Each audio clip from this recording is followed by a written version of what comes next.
নমস্কার বন্ধুরা, আজকে সকাল সকাল আমি ঘুম থেকে উঠে আজ কুলফিকে দেখলাম। এখন আমি ব্রাশ করতে যাচ্ছি। আমার ব্রাশ করে মুখ চোখ সব ধোয়া কমপ্লিট। এখন আমি মুখটা একটু মুছে নিই, ঘরে আর কিছু নেই। আমার হাজব্যান্ডের এই গেঞ্জিটা দিয়ে এখন আমি ওকে মুখটা মুছে নিতে হবে।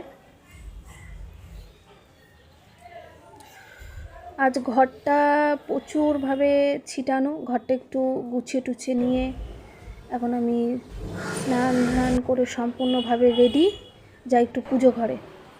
আজকে পুজো ঘরটাকে সম্পূর্ণভাবে পরিষ্কার করে নিলাম। তারপরে এবার পালা আমার গোপু সোনা দুটোকে তোলা ঘুম থেকে তাদেরকে তুলিয়ে, আহারে কি মায়া লাগছে দেখে। এক হাতে ধরে ওদেরকে তুলতে হচ্ছে, যেহেতু ক্যামেরা ধরতে প্রবলেম হয়।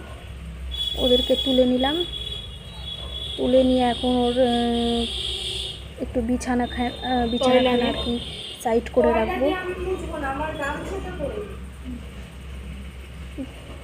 এবার ওদের একটু স্নান করাবো, আমি রেখে দিয়েছি, পরে বলছি কথা। তারা সাইড করে রাখলাম। এবার ওদের একটু স্নান করাবো। আমার গোপু সোনার স্নান তোমাদের সবার কেমন লাগছে একটু বলবে।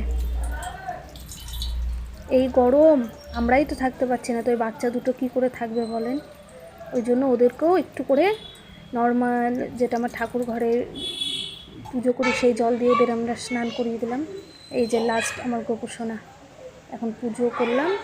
নমস্কার।